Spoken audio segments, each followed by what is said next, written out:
Γεια, είμαι ο Κάλεν. Αγόρασα εκείνο το παραλιακό διαμέρισμα με όλες μου τις οικονομίες, πιστεύοντας ότι θα με έκανε επιτέλους να νιώσω ότι ανήκω στην οικογένειά μου, αλλά τη μέρα που ανέβηκα στην εξωπορτά μου, η μητέρα μου με έφτισε, αυτό είναι το σπίτι του αδελφού σου τώρα. Μείνε έξω.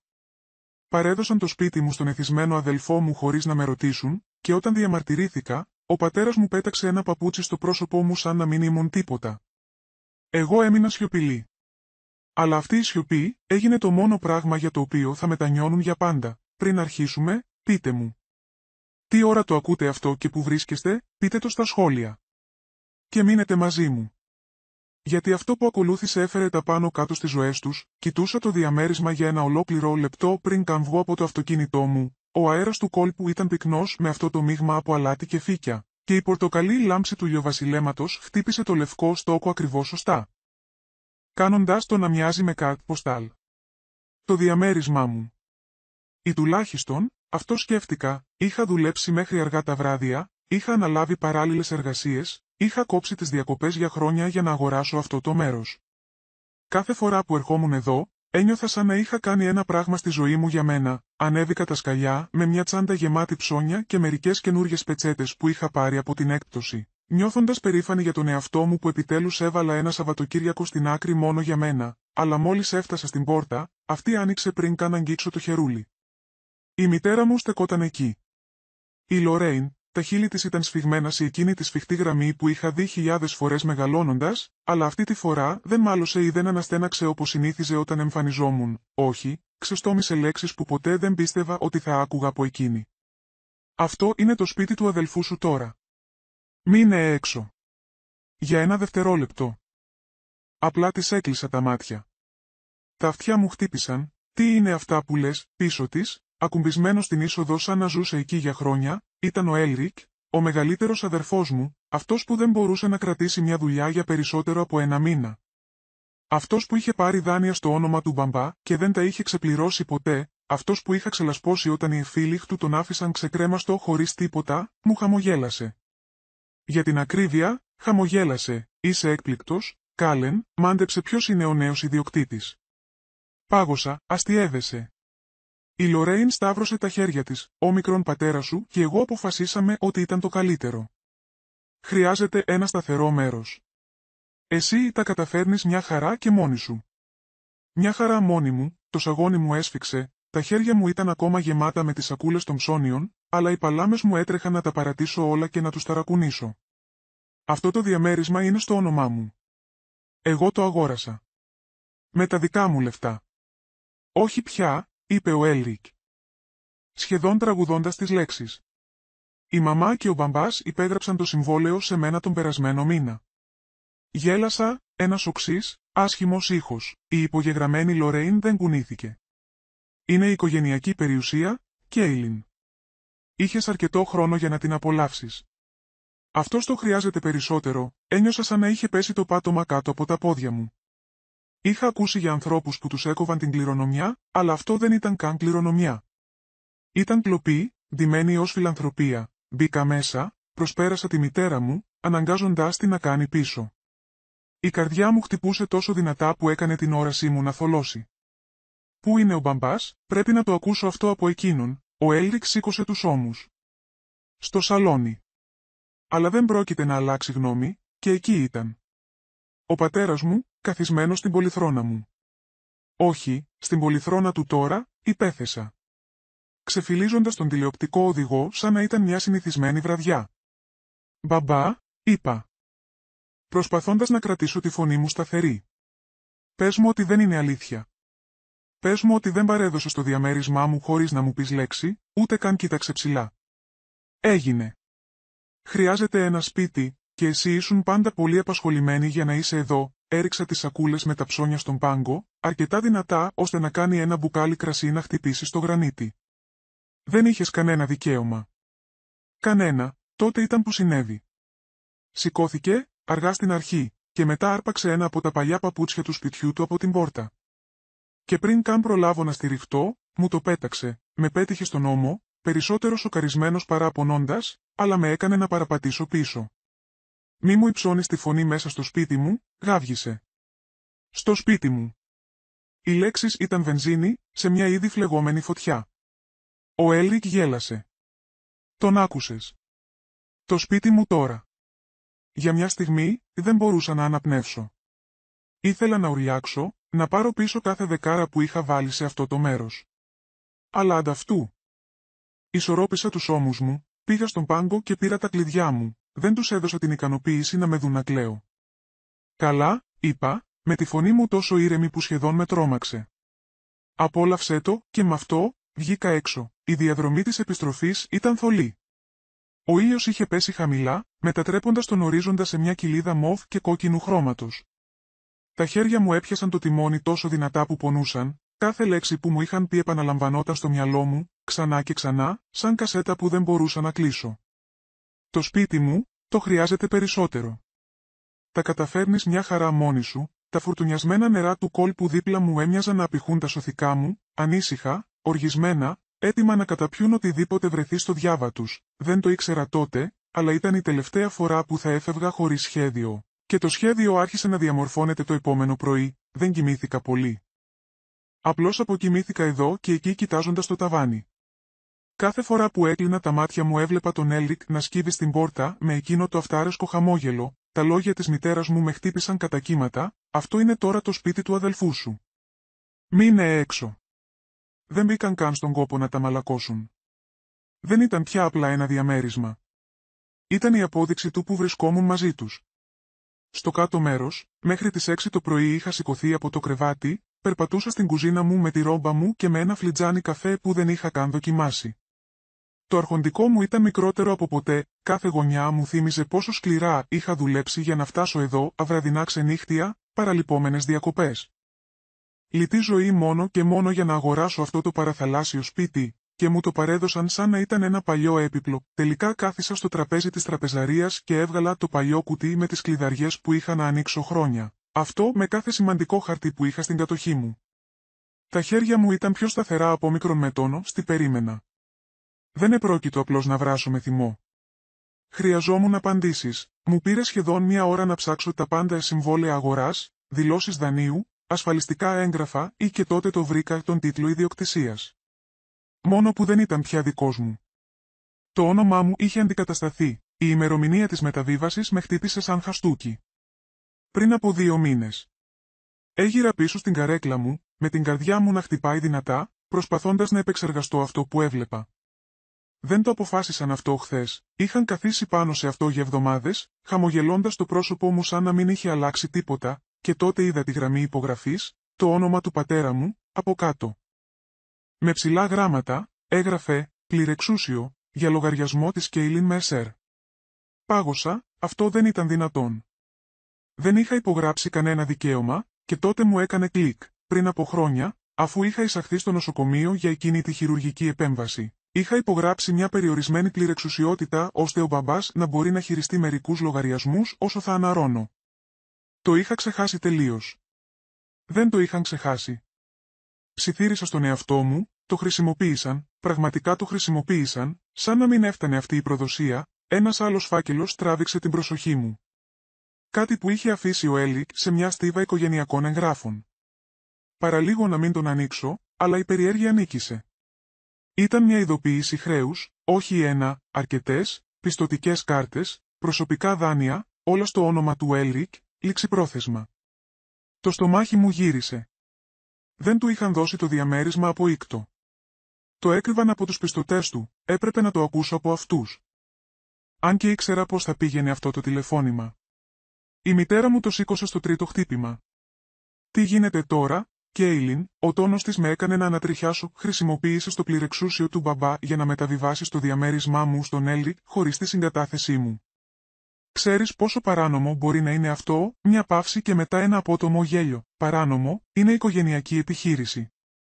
Δεν καταλαβαίνεις, ο αδερφός σου χρειαζόταν βοήθεια, αυτό το μέρος ήταν δικό μου. Το ήξερες αυτό, και ακόμα, με έκοψε. Ποτέ δεν ήσασταν οικογένεια όπως ο Έλικ.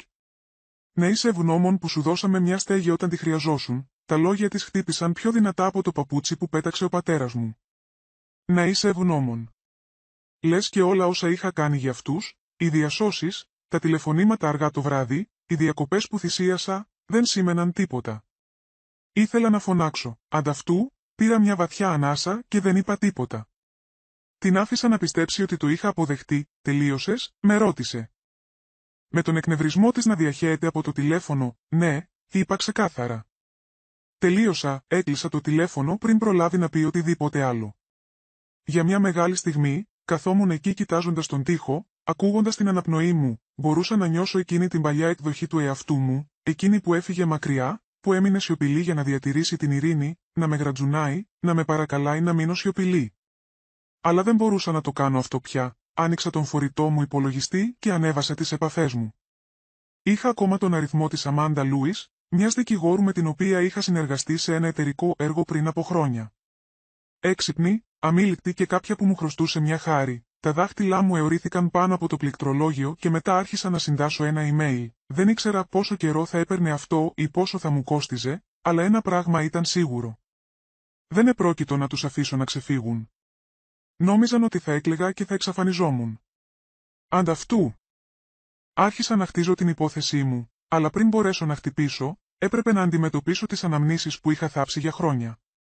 Εκείνο το βράδυ, αφού ξέπλυνα την κούπα του καφέ μου και κοίταξα το ανέγκυχτο δείπνο μου, βρέθηκα να κάθομαι σταυροπόδι στο πάτωμα της ντουλάπας του διαδρόμου μου, είχα βγάλει ένα παλιό τραπεζικό κουτί, που είχα να αγγίξω τουλάχιστον μια δεκαετία.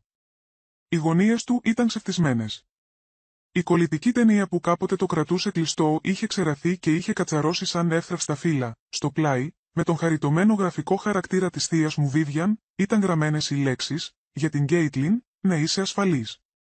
Μην ξεχνάς ποια είσαι, το μετέφερα στο σαλόνι και το άφησα απαλά στο χαλί.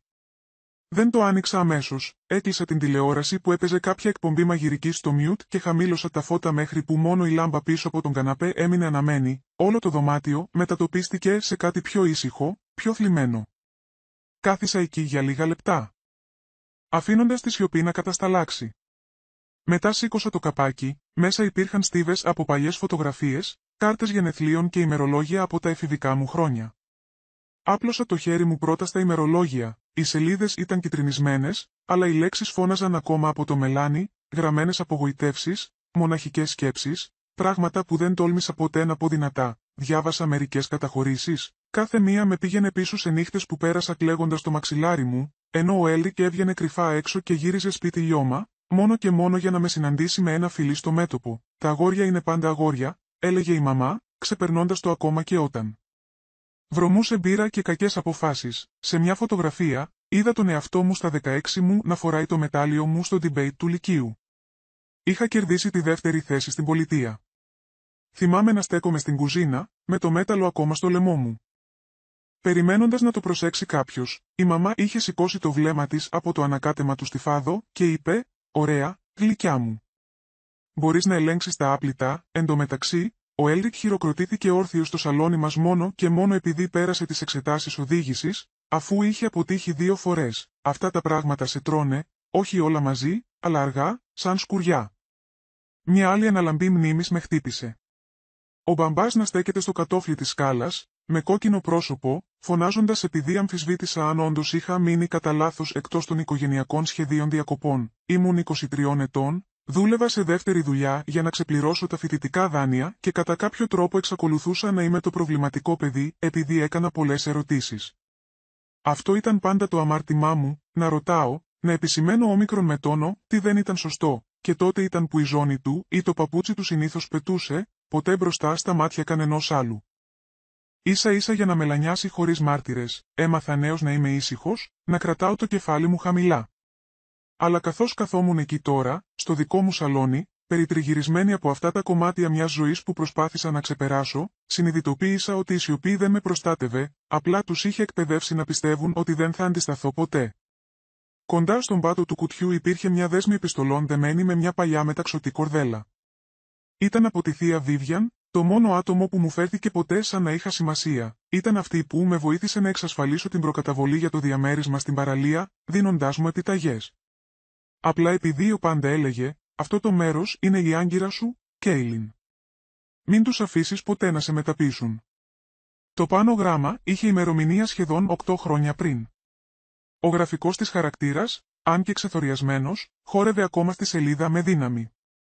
μια μέρα θα έρθουν για όμικρον με τόνο. Τι σου ανήκει? Θυμήσου τα λόγια μου. Πάντα ήσουν ο αποδιοπομπαίος τράγος τους και ο Έλρικ η δικαιολογία τους. Μην αφήσεις τη σιωπή σου να είναι ο λόγος που θα κερδίσουν. Διάβασα αυτή τη γραμμή ξανά και ξανά μέχρι που ο λαιμός μου έσφιξε. Η Βίβιαν ήξερε. Πάντα το ήξερε, και εγώ είχα αγνοήσει κάθε προειδοποίηση, πείθοντας τον εαυτό μου ότι τα πράγματα τελικά θα ισορροπούσαν αν έμενα ήρεμη και λογική. Κάθισα στο πάτωμα για λίγο ακόμα, κρατώντας το γράμμα σαν σωσίβιο, μετά σηκώθηκα, πήρα τα κλειδιά μου και φόρεσα ένα ελαφρύ μπουφάν. Ο ουρανός έξω είχε γίνει μελανός και η πόλη βούιζε με αυτόν τον ήσυχο τρόπο που κάνει μετά την ώρα αιχμής. Δεν είπα σε κανέναν που πήγαινα, η διαδρομή μέχρι το διαμέρισμα κράτησε περίπου μια ώρα, με την κίνηση να είναι τόσο αργά. Οι παλάμες μου κρατούσαν σφιχτά το τιμόνι και μόλις που πρόσεξα τη μουσική που έπαιζε, πάρκαρα ένα τετράγωνο μακριά, πίσω από μια σειρά φοίνικες που κάλυπταν κατά το ίμιση των μπροστινών γκαζόν. Από εκεί που καθόμουν στο αυτοκίνητο, μπορούσα να δω σιλουέτες να κινούνται μέσα από τα παράθυρα. Τα γέλια αντιχούσαν στο δρόμο. Ο Έλρικ είχε καλέσει κόσμο, πάλι, μέτρησα τουλάχιστον 9 κεφάλια. Ένα πάρτι ένα βράδυ της εβδομάδας, σε ένα σπίτι που δεν είχε κερδίσει. Σε έναν χώρο που μύριζε σαν τα κεριά βανίλιας και τα ηλιόλουστα ράφια με τα βιβλία μου. Τώρα έμοιαζε με σπίτι αδελφότητας, κουτιά μπύρα στα κάγκελα, δυνατές φωνές, άνθρωποι που φώναζαν το όνομά του. Έλρικ. Φίλε, αυτό το μέρος έχει ατμόσφαιρα. Vibe, Θεέ μου. Έμεινα στο αυτοκίνητο, με τη μηχανή σβηστή, με τα χέρια ακουμπισμένα στην αγκαλιά μου. Ένιωθα το τσούξιμο πίσω από τα μάτια μου, αλλά δεν άφησα τα δάκρυα να πέσουν. Πάντα έλεγαν ότι ήμουν πολύ ευαίσθητη. Ίσως και να ήμουν, αλλά εκείνο το βράδυ, βλέποντας αγνώστους να χορεύουν σε πατώματα που είχα καθαρίσει μετά από τυφώνες και άγρυπνες νύχτες, τελικά το είδα αυτό που ήταν. Η σιωπή μου με είχε κάνει το πιο εύκολο θύμα τους. Και ήταν καιρός να το τελειώσω, και το πρώτο μου βήμα δεν ήταν η αντιπαράθεση. Ήταν η διείσδυση, μέχρι να βγει ο ήλιος, είχα ήδη κάνει ντους, ντυθεί και πακετάρει ένα μικρό τσαντάκι με κάτι που έμοιαζε με μια αθώα συλλογή προσωπικών αντικειμένων, κορνίζες φωτογραφιών, μερικά βιβλία, μια κουβέρτα που είχα αφήσει στο διαμέρισμα. Σε όποιον παρακολουθούσε, θα φαινόταν ότι απλώς προσπαθούσα να μαζέψω τα πράγματά μου και να προχωρήσω. Αλλά εγώ ήξερα καλύτερα, η διαδρομή προς την παραλία μου φάνηκε πιο βαριά από την προηγούμενη νύχτα. Το πρωινό φως ήταν ανελαίητο, φωτίζοντας κάθε στροφή του δρόμου και κάθε σκέψη που δεν ήθελα να αντιμετωπίσω. Όταν σταμάτησα μπροστά από το διαμέρισμα, σταμάτησα για μια στιγμή, δεν έμοιαζε πια με το δικό μου. Ακόμα και απ' έξω μπορούσα να δω ότι οι κουρτίνες είχαν αλλάξει. Φανταχτερές. Βαριές κουρτίνες στη θέση των αέρινων λινών κουρτινών μου, ήταν παράξενο πόσο γρήγορα ένα μέρος μπορούσε να χάσει την ψυχή του. Η Λορέιν άνοιξε την πόρτα πριν προλάβω να χτυπήσω 2 φορές. Δεν προσπάθησε καν να κρύψει την περιφρόνησή της. «Τι κάνεις εδώ, η Κέιλιν?» Ο τόνος της ήταν ο ίδιος απότομος που χρησιμοποιούσε όταν ήμουν έφηβη και γύριζα σπίτι μετά την απαγόρευση της κυκλοφορίας. «Ήρθα να πάρω μερικά από τα πράγματά μου», είπα ομοιόμορφα, διατηρώντας τον τόνο μου ευγενικό. Μόνο μερικά προσωπικά αντικείμενα, σταύρωσε τα χέρια της, μπλοκάροντας την πόρτα για μια στιγμή, σαν να ήθελε να νιώσω ανεπιθύμητος πριν κάνει στην άκρη. «Μην το κάνεις πιο δύσκολο από όμικρον με τόνο, τι πρέπει», είπε, μέσα, ο αέρας μύριζε μπαγιάτικη μπύρα και φτηνή κολόνια. Το στήθος μου σφίχτηκε. Η διακόσμησή μου, τα ανοιχτόχρωμα μπλε, τα απαλά λευκά, οι μικρές πινελιές που έκαναν τον χώρο δικό μου, είχαν εξαφανιστεί. Στη θέση τους, το χάος του Έλρικ, σωρή από βρώμικα ρούχα, ατέριαστα έπιπλα. Μπουκάλια σε κάθε επιφάνεια. Ο πάγκος της κουζίνας ήταν καλυμμένος με ψίχουλα και εντόπισα μια μικρή σακούλα με κάτι που το λουλούδι είχε μισοκρυμμένο κάτω από ένα κουτί πίτσας, ανάγκασα τον εαυτό μου να αναπνεύσει ομοιόμορφα καθώς περπατούσα από δωμάτιο σε δωμάτιο, κρατώντας το τσαντάκι μου σαν ασπίδα. Κάθε βήμα μου φαινόταν σαν μια εισβολή στη ζωή μου. Δεν ζούσαν απλώς εδώ. Με έσβηναν. «Δεν χρειάζεται να ψαχουλεύεις», είπε απότομα η Λορέιν από την πόρτα, καθώς μπήκα σε αυτό που ήταν το υπνοδωμάτιο μου. «Είναι το σπίτι του Έλρικ τώρα. Συνήθισε το», την αγνόησα, αφήνοντας αδιάφορα το τηλέφωνό μου στο κομοδίνο, με την κάμερα να καταγράφει ήδη, ενώ εγώ χτακτοποιούσα τα πράγματά μου, έβγαλα αργές, σκόπιμες φωτογραφίες των πάντων, τις ζημιές, τα σύνεργα ναρκωτικών, Ακόμα και τη Λορέιν που καθόταν αυτάρεσκα στην αγαπημένη μου καρέκλα, σαν να της ανήκε το μέρος, άκουσα την μπροστινή πόρτα να χτυπάει, ακολουθούμενη από τη φωνή του Έλρικ. Βρε, κοίτα ποιος αποφάσισε να μας επισκεφτεί.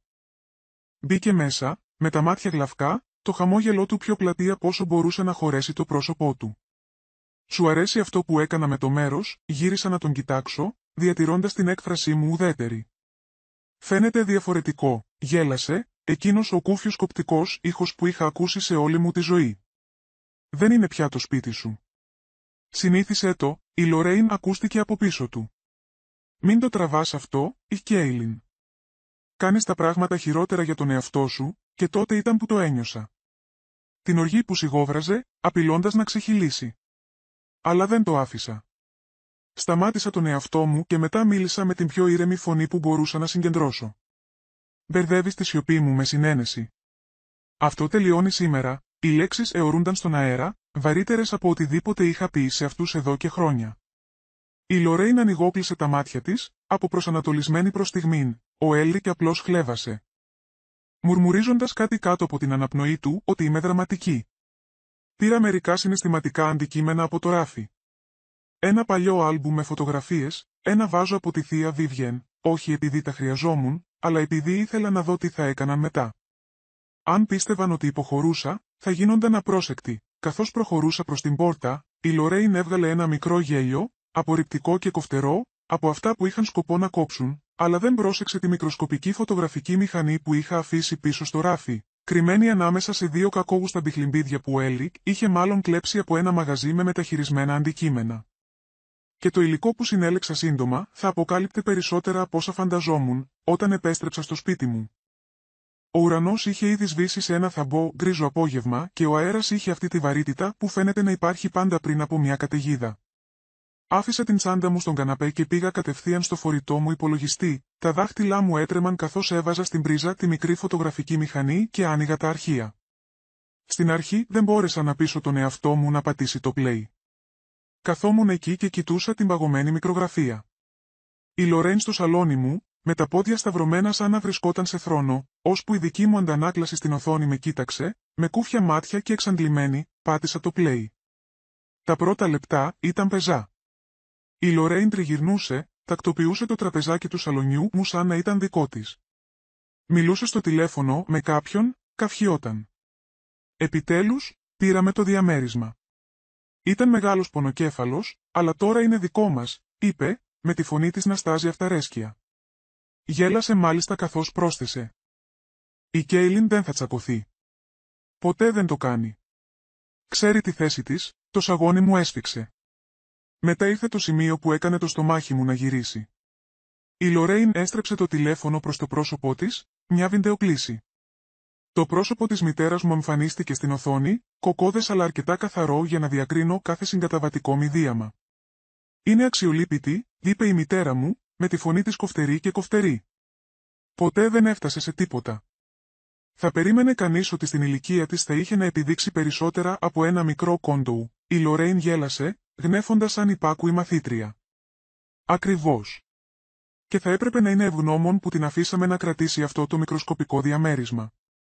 Δεν της αξίζουν περισσότερα από αυτό, μπορούσα να ακούσω μια άλλη φωνή στο βάθος, αμυδρή αλλά αλάνθαστη. Ο πατέρας μου. Γελούσε. Μάθε τη στη θέση της. Είπε. Πάντα ήταν πολύ μεγάλη για τα παντελόνια της, δεν κατάλαβα ότι κρατούσα την αναπνοή μου μέχρι που βγήκε με ένα τρεμάμενο λαχάνιασμα.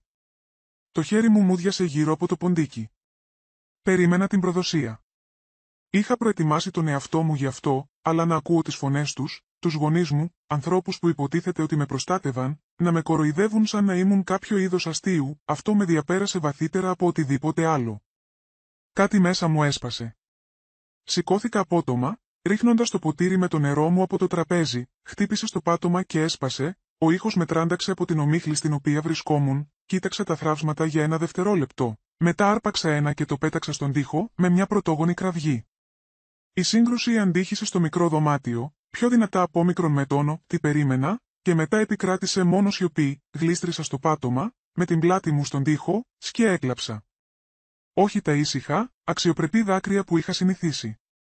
Αυτά ήταν άσχημα, λαρύγγιχτα, ομά. κάθε προσβολή. Κάθε απόρριψη, κάθε φορά που είχα καταπιεί τον πόνο μου για χάρη της διατήρησης της ειρήνης, ήρθε πίσω σαν παλιροϊκό κύμα, για μια φευγαλαία στιγμή, σκέφτηκα να τα παρατήσω, να φύγω. Ίσως είχαν δίκιο. Ίσως αυτό να ήταν το μόνο που θα μπορούσα να γίνω ποτέ. Ίσως θα έπρεπε να τους αφήσω να κερδίσουν. Θυμήθηκα τι μου είπε κάποτε ο ψυχολόγος μου: μερικές φορές η ειρήνη σημαίνει να απομακρυνθείς από τη μάχη, αλλά τότε το βλέμμα μου προσγειώθηκε στην κορνιζαρισμένη φωτογραφία που βρισκόταν στο ράφι μου. Η γιαγιά μου, η Βίβιεν, μου χαμογελούσε με τον τρόπο που πάντα μου χαμογελούσε, σαν να ήξερε ότι ήμουν πιο δυνατή από όμικρον με τόνο, τι πίστευα, η γυναίκα που μου είχε δώσει την προκαταβολή για εκείνο το διαμέρισμα, το μόνο άτομο στην οικογένειά μου που με έβλεπε ποτέ για αυτό που ήμουν. Σηκώθηκα και πήγα προς τη φωτογραφία. Νομίζουν ότι τελείωσα, ψιθύρισα, με τη φωνή μου βραχνή αλλά σταθερή. Δεν έχουν ιδέα ποια είμαι. Άρπαξα το μεταξωτό μαντίλι που μου είχε δώσει πριν από χρόνια. Το ίδιο που είχα κρύψει σε ένα σιρτάρι μετά την κηδεία, πολύ οδυνηρό για να το κοιτάξω. Το τύλιξα γύρω από τον καρπό μου σαν πανοπλία, σαν να ήταν ξανά μαζί μου, μπορούσα σχεδόν να ακούσω τη φωνή της: μην τους αφήσεις να πάρουν αυτό που είναι δικό σου. Κάτι άλλαξε μέσα μου. Τα δάκρυα στέγνωσαν και αντικαταστάθηκαν από μια κοφτερή, συγκεντρωμένη αποφασιστικότητα. Κάθισα ξανά στο γραφείο μου και άρχισα να μαζεύω όμικρον με τόνο, στην μπορούσα, τα συμβόλαια ιδιοκτησίας, τα παλιά μηνύματα ηλεκτρονικού ταχυδρομείου, κάθε οικονομικό έγγραφο που είχα αποθηκεύσει ποτέ. Άνοιξα ένα λογιστικό φύλλο και άρχισα να χαρτογραφώ τα επόμενα βήματά μου, κάνοντας μια λίστα με όσους έπρεπε να επικοινωνήσω, τι έπρεπε να αποδείξω. Τα χέρια μου κινούνταν γρήγορα τώρα, στοχευμένα. Κάθε κλικ. Κάθε πληκτρολόγηση έμοιαζε με μια μικρή πράξη περιφρόνησης, δεν επρόκειτο πια για ένα διαμέρισμα. Αφορούσε κάθε φορά που με είχαν μειώσει. Κάθε φορά που με είχαν διαγράψει. Κάθε κομμάτι μου που έκλεψαν και διεκδίκησαν ως δικό τους, κοίταξα ξανά τη φωτογραφία της γιαγιάς μου, το κασκόλ σφιχτά στον καρπό μου, και ψιθύρισα: αυτό είναι πόλεμος. Και για πρώτη φορά μετά από μέρες, ένιωσα ότι μπορούσα να αναπνεύσω. Δεν πολεμούσα πια μόνο για ένα διαμέρισμα, διεκδικούσα κάθε κομμάτι του εαυτού μου που μου είχαν κλέψει, και το επόμενο πρωί μπήκα στο γραφείο του δικηγόρου μου με έναν στόχο: να πάρω τα πάντα πίσω. Το γραφείο της Μέρεντιθ ήταν κρυμμένο μέσα σε ένα παλιό κτίριο από τούβλα στο κέντρο της πόλης, το είδος του χώρου που μύριζε ελαφρά καφέ και γυαλισμένο ξύλο. Κάποτε ήταν η νομική σύμβουλος της εταιρείας μου και την εμπιστευόμουν περισσότερο από οποιονδήποτε άλλον μπορούσα να σκεφτώ. Η Μέρεντιθ ήταν ο τύπος της γυναίκας που αποπνέει η ήρεμη εξουσία. Ασημένια μαλλιά πιασμένα πίσω. Γυαλιά ανάγνωση στη μύτη της, κάθε λέξη μελετημένη. «Κέιτλιν», είπε, οδηγώντας με μέσα, «φαίνεσαι σαν να μην έχεις κοιμηθεί». «Δεν έχω κοιμηθεί», παραδέχτηκα και κάθισα στην καρέκλα απέναντι από το γραφείο της. «Θέλω να δεις κάτι». Της έδωσα τη στίβα με τα έγγραφα που είχα συγκεντρώσει χθες το βράδυ, συμβόλαια, τραπεζικές δηλώσεις, εκείνο το καταραμένο έντυπο πληρεξουσίου που είχε χρησιμοποιήσει ο πατέρας μου πριν από χρόνια, όταν είχα νοσηλευτεί στο νοσοκομείο μετά από εγχείρηση. Παρακολούθησα προσεκτικά την έκφρασή της καθώς τα ξεφύλιζε, κάνοντας κατά διαστήματα μικρές σημειώσεις. Τελικά κοίταξε ψηλά. Χρησιμοποίησαν αυτό το παλιό πληρεξούσιο για να μεταβιβάσουν τον τίτλο ιδιοκτησίας, είπε χτυπώντας το χαρτί, αλλά το θέμα είναι ότι ποτέ δεν είχαν το νόμιμο δικαίωμα να το κάνουν για αυτό το ακίνητο. Εξακολουθεί να είναι στο όνομά σας, οι λέξεις με χτύπησαν σαν ένα ρεύμα κρύου αέρα. Δηλαδή εξακολουθεί να μου ανήκει, ναι, είπε η Μέρεντιθ, γέρνοντας προς τα πίσω. Αλλά η ιδιοκτησία στα χαρτιά δεν αρκεί. Αν άλλαξαν τις κλειδαριές και πήραν την κατοχή, πρέπει να ενεργήσεις γρήγορα. Αν αυτό τραβήξει, θα γίνει ένα μεγαλύτερο, πιο ακριβό χάος. Μπορούμε να καταθέσουμε αίτηση για ασφαλιστικά μέτρα αμέσως. Έκανα ένα νεύμα, με το βάρος των λόγων της να βυθίζεται στο μυαλό μου. Άμεση δράση, αυτό είχε νόημα, αλλά κάτι μέσα μου συγκρατούσε. Όχι ακόμα, είπα αργά, το μέτωπο της μίλεψε. Όχι ακόμα, Κέιτλιν, κάθε μέρα που περιμένεις το κάνεις πιο δύσκολο. Το ξέρω, είπα, σταθεροποιώντας τη φωνή μου. Αλλά θέλω πρώτα να με ακούσουν, μια τελευταία φορά, πρόσωπο με πρόσωπο. Μετά από αυτό, αν δεν με ακούσουν, θα πάμε σε πόλεμο. Η Μέρεντιθ με μελέτησε για μια στιγμή πριν αναστενάξει. Πάντα ήσουν πολύ επίοικης, είπε απαλά. Ναι, αλλά αν το κάνεις αυτό, πήγαινε γνωρίζοντας ακριβώς τι θέλεις να πεις. Χωρίς δεύτερες σκέψεις. Ξέρω ακριβώς τι θέλω να πω, απάντησα, όταν έφυγα από το γραφείο της. Ο ήλιος είχε πέσει χαμηλά και τα χέρια μου κρατούσαν το τιμόνι τόσο σφιχτά που έβλεπα τις αρθρώσεις μου να ασπρίζουν. Οδηγούσα σιωπηλά, κάνοντας πρόβα κάθε λέξη στο μυαλό μου. Εκείνο το βράδυ, σταμάτησα μπροστά από το σπίτι των γονιών μου χωρίς να τους τηλεφωνήσω πρώτα. Το σπίτι έμοιαζε ακριβώς όπως το θυμόμουν, λευκή επένδυση, μπλε πάντζουρια, το φως της βεράντας ήδη αναμένο σαν ένα είδος πρόσκλησης, αλλά δεν το ένιωθα πια σαν σπίτι. Δεν ήταν εδώ και πολύ καιρό, ανέβηκα τα σκαλιά και χτύπησα το κουδούνι. Όταν η μητέρα μου άνοιξε την πόρτα, η έκπληξη πέρασε από το πρόσωπό της, πριν καταλήξει στο γνωστό, κρύο χαμόγελό της. «Κοίτα ποιος επιτέλους αποφάσισε να εμφανιστεί», είπε. «Πρέπει να μιλήσω σε όλους σας», είπα. Ο τόνος μου ήταν ήρεμος, αλλά κάθε νεύρο στο σώμα μου βούιζε. Παραμέρισε απρόθυμα και μπήκα στην τραπεζαρία. Το τραπέζι ήταν στρωμένο για το δείπνο. Ψητό κοτόπουλο, πουρές πατάτας, πράσινα φασόλια, ο Έλρικ είχε ήδη καθίσει. Σκυμμένος στην καρέκλα του με ένα αυτάρεσκο χαμόγελο, και ο πατέρας μου ήταν στην κεφαλή του τραπεζιού, με τα μάτια του να στενεύουν όταν μπήκα. Το δωμάτιο σιώπησε. «Έχεις 7 μέρες», είπα, ακουμπώντας τα χέρια μου στην πλάτη μιας άδειας καρέκλας. 7 μέρες για να φύγεις από το διαμέρισμά μου. Μετά από αυτό, την επόμενη φορά που θα μιλήσουμε, θα είναι στο δικαστήριο», ο Έλρικ ξυφούλκησε. «Εδώ είμαστε», είπε, γέρνοντας προς τα πίσω με ένα κοροϊδευτικό γέλιο. «Νομίζεις ότι μπορείς έτσι απλά να έρθεις εδώ μέσα και να έχεις απαιτήσεις?» Ο πατέρας μου χτύπησε το πιρούνι του, με τον πρώτο να αντυχεί στο δωμάτιο. «Αχάριστο παλιόπαιδο, μετά από όλα όσα έχουμε κάνει για σένα, μας απειλείς τώρα?» Η Λορέιν δεν έχασε λεπτό. Άφησε ένα γέλιο, κοφτερό και σκοπτικό. «Σε παρακαλώ, Κέιλιν, τι θα κάνεις, να μηνύσεις την ίδια σου την οικογένεια?» «Προχώρα, θα χάσεις», όπως κάνεις πάντα. Για μια στιγμή, τα χέρια μου έτρεμαν πάνω στην καρέκλα. Ήθελα να φωνάξω, να τους πετάξω κάθε προσβολή στα μούτρα. Αλλά δεν το έκανα. Κοίταξα τον καθένα τους αργά, αφήνοντας τη σιωπή να απλωθεί μέχρι να γίνει άβολη. «Δεν πρόκειται για απειλή», είπα, με τη φωνή μου ήρεμη αλλά κοφτή. «Είναι μια υπόσχεση». Κανείς δεν μίλησε, ούτε καν ο Έλρικ, ο οποίος τώρα έδειχνε λιγότερο διασκεδασμένος και περισσότερο ενοχλημένος, μετατοπιζόμενος στη θέση του. Ίσιοσα, ρυθμίζοντας το κασκόλ που ήταν τυλιγμένο γύρω από τον καρπό μου, το κασκόλ της Βίβιαν, τη σημαία της μάχης μου. 7 ημέρες, επανέλαβα και μετά στράφηκα προς την πόρτα. Καθώς έβγαινα έξω, ένιωθα τα μάτια τους να καίνε την πλάτη μου, αλλά δεν γύρισα. Δεν χρειαζόταν. Ήξερα ήδη πως θα τελείωνε αυτό. 7 μέρες. Τους έδωσα 7 ημέρες. Και ήξερα ήδη ακριβώς πως θα τελείωνε αυτό. Έτσι, την 8η μέρα, δεν εμφανίστηκα στην πόρτα τους. Ο Σερίφης το έκανε, πάρκαρα ένα τετράγωνο πιο πέρα, με τα δάχτυλά μου σφιχτά τυλιγμένα γύρω από το τιμόνι, παρακολουθώντας το διαμέρισμα που είχα δουλέψει χρόνια για να αγοράσω. Τώρα ντυμένο σαν φτηνό ενοικιαζόμενο για το Σαββατοκύριακο, ακόμα και από εδώ μπορούσα να δω τις κουρτίνες που είχα επιλέξει, απαλό κρέμλινο ύφασμα, που είχε αντικατασταθεί από φανταχτερές κόκκινες κουρτίνες που δεν ήταν δικές μου.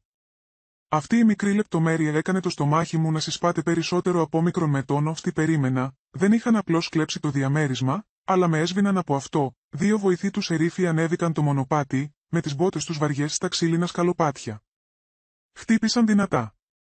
Η Λορέιν άνοιξε την πόρτα φορώντας μια μεταξωτή ρόμπα, φανερά εκνευρισμένη από τη διακοπή. Τη στιγμή που είδε τις στολές, το πρόσωπο της τράβωσε. «Τι είναι αυτό?» ξεσπάθωσε. «Κυρία μου», είπε ο επικεφαλής βοηθός ομοιόμορφα, «αυτό το ακίνητο ανήκει νόμιμα στον Κάλιν Γκίβενς. Βρίσκεστε εδώ χωρίς τη συγκατάθεσή της. Έχετε 30 λεπτά για να εκενώσετε το χώρο». Το σαγόνι της έπεσε. «Ορίστε, αυτό είναι το σπίτι μου. Μου το έδωσαν οι γονείς μου». «Δεν μπορείς απλά, κυρία μου», παρενέβη ο βοηθός.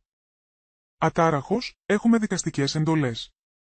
Μπορείτε να πάρετε όλα τα προσωπικά σας αντικείμενα που είναι δικά σας.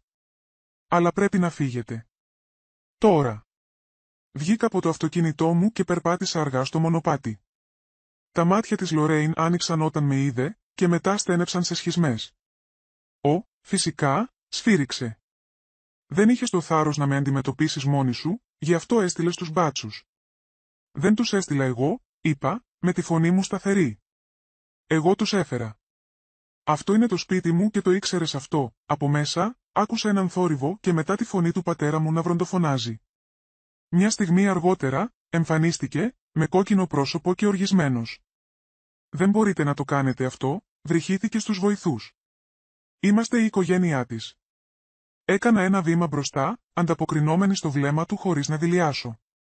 Έπρεπε να το θυμάσαι αυτό όταν μου πέταξε σε ένα παπούτσι στο πρόσωπο, το στόμα του άνοιξε και μετά έκλεισε ξανά. Σαν να μην μπορούσε να αποφασίσει ποια δικαιολογία να μου πετάξει πρώτα. Η Λορέιν, ακόμα απελπισμένη, έβγαλε το τηλέφωνό της και το σήκωσε ψηλά, δείχνοντάς το προς το μέρος μου. «Κοιτάξτε όλοι αυτό», φώναξε στην κάμερά της. «Η κόρη μου διώχνει την ίδια της την οικογένεια από το σπίτι της. Μπορείτε να το πιστέψετε αυτό, κοιτάξτε τι κάνει». Έριξα μια ματιά στην κάμερα και μετά κατευθείαν σε εκείνη. «Ναι», είπα ξεκάθαρα, «και ο κόσμος πρέπει να μάθει το γιατί. Οι βοηθοί δεν έκαναν τον κόπο να κρύψουν τη δυσφορία τους για τους θεατρινισμούς της, αλλά παρέμειναν επαγγελματίες». «Κυρία μου», είπε ο ένας, «πρέπει να συμμορφωθείτε, αλλιώς θα σας συνοδεύσουμε έξω». Η φωνή της Λορέιν ανέβηκε σε έναν τσιριχτό τόνο, αλλά οι λέξεις θόλωσαν μεταξύ τους καθώς οι βοηθοί άρχισαν να μετακινούν την ίδια και τους άλλους προς την πόρτα. Ο πατέρας μου συνέχισε να διαφωνεί, με το πρόσωπο του πιο κόκκινο απόμικρον με τόνο, «Τι το είχα δει ποτέ». Αλλά ούτε αυτός μπορούσε να ξεπεράσει τον νόμο. Ο Έλρικ δεν ήταν καν εκεί, προφανώς είχε εξαφανιστεί όταν τα πράγματα σοβαρεύτηκαν. Τελικά, οι τελευταίοι τους φυγαδεύτηκαν, ενώ η Λορέιν εξακολουθούσε να φωνάζει για την προδοσία και για το τι σημαίνει οικογένεια. Η πόρτα έκλεισε, και για πρώτη φορά μετά από μήνες, η σιωπή γέμισε το διαμέρισμα. Στάθηκα εκεί για μια μεγάλη στιγμή, πριν μπω μέσα. Η μυρωδιά με χτύπησε αμέσως. Ένα μείγμα από τα παλιά μου κεριά λεβάντα σταμμένα κάτω από στρώματα φτηνού αρώματος και καπνού τσιγάρου. Η καρδιά μου έσφιξε, είχαν προσπαθήσει να αντικαταστήσουν όλα όσα είχα χτίσει εδώ, αλλά κάποια κομμάτια μου παρέμεναν ακόμα. Περπάτησα αργά σε κάθε δωμάτιο.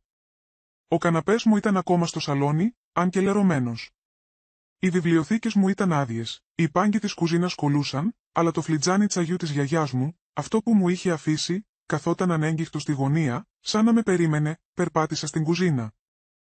Έβγαλα το μαντίλι από τον καρπό μου και το άφησα στον πάγκο. Δεν ήταν πια απλώς ένα κασκόλ. Ήταν μια σημαία. Μια δήλωση. Δεν επρόκειτο απλώς για ένα διαμέρισμα, ήταν για να πάρω πίσω κάθε κομμάτι μου που είχαν προσπαθήσει να μου αφαιρέσουν. Αλλά ήξερα ότι δεν είχαν τελειώσει μαζί μου. Και ούτε εγώ είχα τελειώσει μαζί τους. 2 μέρες αργότερα, έλαβα έναν χοντρό φάκελο που έκανε το αίμα μου να παγώσει. Με περίμενε στον πάγκο της κουζίνας μου όταν γύρισα σπίτι από τη δουλειά, το υπερμεγέθες πακέτο από Μανίλα, σφραγισμένο με το λογότυπο μιας δικηγορικής εταιρείας που δεν αναγνώριζα, τον άνοιξα με τρεμάμενα δάχτυλα και σάρωσα την πρώτη σελίδα. Το στομάχι μου έπεσε. Μείνιαν εμένα, τη Λορέιν και τους γονείς μου, για παράνομη έξωση και συναισθηματική βλάβη, και σαν να μην ήταν αυτό αρκετά γελίο, είχαν επισυνάψει ένα αίτημα για προσωρινά ασφαλιστικά μέτρα εναντίον μου. Παραλίγο να γελάσω. Ήταν τόσο παράλογο, τόσο συνηθισμένο για αυτούς. Που η πρώτη μου αντίδραση ήταν μαύρη διασκέδαση, αλλά όσο πιο βαθιά διάβαζα, τόσο χειρότερα γινόταν. Δεν είχαν απλώς καταθέσει χαρτιά, συνημένα είχαν εκτυπωμένα στιγμιότυπα από την τελευταία παράσταση της Λαρέιν στα μέσα κοινωνικής δικτύωσης, που έκλαιγε μπροστά στην κάμερα, με το μακιγιάζ πασαλιμένο, ισχυριζόμενη ότι την άφησα άστεγη, και την πέταξα στο δρόμο. Τα σχόλια από κάτω ήταν γεμάτα από αγνώστους που με αποκαλούσαν τέρας, άπλιστο, άκαρδο. Οι γονείς μου είχαν προχωρήσει περισσότερο, λέγοντας σε γείτονες και οικογενειακούς φίλους ότι ζέκλεψα το διαμέρισμα από καθαρό εγωισμό και τους εγκατέλειψα όταν με χρειάζονταν περισσότερο. Δεν ήταν απλώς μια μήνυση, ήταν μια εκστρατεία συκοφάντησης. Στεκόμουν εκεί στην κουζίνα μου, με τον φάκελο να κρέμεται από το χέρι μου και τους τοίχους να με πλησιάζουν. Για μια στιγμή σκέφτηκα να τηλεφωνήσω στη Μέρεντιθ, τη δικηγόρο μου. Για να της πω ότι δεν μπορούσα να το κάνω άλλο. Ότι ίσως είχαν δίκιο. Ίσως εγώ ήμουν το πρόβλημα. Ίσως η ειρήνη άξιζε να τα παρατήσω όλα. Τότε το βλέμμα μου έπεσε στη φωτογραφία στο τζάκι μου, η γιαγιά μου, χαμογελώντας απαλά, με το χέρι της στον ώμο μου την ημέρα που έκλεισα το διαμέρισμα. Αυτή η γυναίκα μου είχε δώσει όμικρον με τόνο, τι μπορούσε για να μπορέσω να σταθώ μόνη μου. Και τώρα ήταν εδώ, προσπαθώντας να με απογυμνώσουν. Όχι αυτή τη φορά, πέρασα τις επόμενες 2 μέρες προετοιμάζοντας. Η Μέρεντιθ με καθοδήγησε σε κάθε κομμάτι της γραφειοκρατίας. Έβγαλα τραπεζικές δηλώσεις, φορολογικές αποδείξεις, μηνύματα ηλεκτρονικού ταχυδρομείου, οτιδήποτε έδινε πλήρη εικόνα, και όταν μπήκα στο δικαστήριο στο κέντρο της πόλης, δεν υπερασπιζόμουν απλώς ένα κομμάτι ιδιοκτησίας. Υπερασπιζόμουν το όνομά μου. Η Λαρέιν και οι γονείς μου ήταν ήδη εκεί, ντυμένοι σαν να πήγαιναν σε κυριακάτικο κήρυγμα, καθισμένοι στο τραπέζι του ενάγοντος με τον δικηγόρο τους. Η Λορέιν δεν με κοίταξε. Αλλά μπορούσα να δω το μηδίαμα να τραβάει τα χείλη της, σαν να πίστευε ότι αυτό ήταν ήδη ένα. Η ακροαματική διαδικασία ξεκίνησε και ο δικηγόρος τους με περιέγραψε ως κακιά, ως εκδικητική κόρη που πέταξε άκαρδα την οικογένειά της και έκανε κατάχρηση της εξουσίας της. Τον άφησα να μιλήσει. Άφησα τη Λορέιν να σκουπίσει τα ψεύτικα δάκρυά της με ένα χαρτομάντιλο, και μετά ήρθε η σειρά μου. Προχώρησα ήρεμα, φορώντας το κασκόλ της γιαγιάς μου στο λαιμό μου, όχι στον καρπό μου όπως πριν. Δεν ήταν πια επίδεσμος. Ήταν πανοπλία. Εντιμότατε, άρχισα, παραδίδοντας ένα τακτοποιημένο ντοσιέ. Αυτό το ακίνητο αγοράστηκε αποκλειστικά με τα δικά μου κεφάλαια. Έχω πληρώσει κάθε φόρο, κάθε τέλος, κάθε λογαριασμό, και ενώ η οικογένειά μου ισχυρίζεται ότι τους το χάρισα, αυτό το έγγραφο έδειξα ένα συμβολεογραφικό συμφωνητικό ή δηλώνει το αντίθετο. Το διάβασα δυνατά, καθαρά και σταθερά, αυτή η ιδιοκτησία θα παραμείνει στην αποκλειστική ιδιοκτησία του Κάλιν Γκίβενς. Ανεξάρτητα από την κατοχή της οικογένειας, το δωμάτιο έμεινε ακίνητο. Πίσω από τη Λορέιν, ο πατέρας μου χτύπησε το χέρι του στον πάγκο. Αχάριστη μικρή. Το σφυρί του δικαστή χτύπησε στο ξύλο. Ακόμα ένα ξέσπασμα, είπε απότομα, και θα θεωρηθείς για ασέβεια. Το πρόσωπο της Λορέιν φλόμιασε. Ήξερε ότι η παράσταση είχε τελειώσει, και τότε ήρθε το τελευταίο μου χτύπημα. Ένα στικάκι USB που περιείχε τη ζωντανή μετάδοση της Λαρέιν από την ημέρα της έξωσης, όπου ούριαζε στους βοηθούς ενώ παραδεχόταν ότι το διαμέρισμα δεν ήταν δικό της. Ισχυρίζονται συναισθηματική ζημιά, είπα. Αλλά εδώ είναι πλάνα τους που με κοροϊδεύουν καθώς κατέλαβαν την ιδιοκτησία μου χωρίς άδεια. Ήταν η στιγμή που περίμενα να πέσει το μικρόφωνο. Ο δικαστής δεν σκέφτηκε πολύ, η αίτηση για παράνομη έξωση απορρίφθηκε. Το αίτημα για περιοριστικά μέτρα απορρίπτεται. Το δικαστήριο επιβεβαιώνει ότι η κυρία Γκίβανς είναι η μόνη νόμιμη ιδιοκτήτρια του ακινήτου. Έτσι απλά έγινε, όταν βγήκα από το δικαστήριο. Ο ήλιος της Καλιφόρνιας μου φάνηκε διαφορετικός, πιο ζεστός, πιο ελαφρύς. Έλυσα το κασκόλ από το λαιμό μου και το άφησα να κρέμεται ελεύθερο. Δεν το ένιωθα πια σαν αλυσίδα. Ένιωθα σαν επιβίωση, φεύγοντας από το δικαστήριο, και ήξερα ότι δεν επρόκειτο πια μόνο για ένα σπίτι.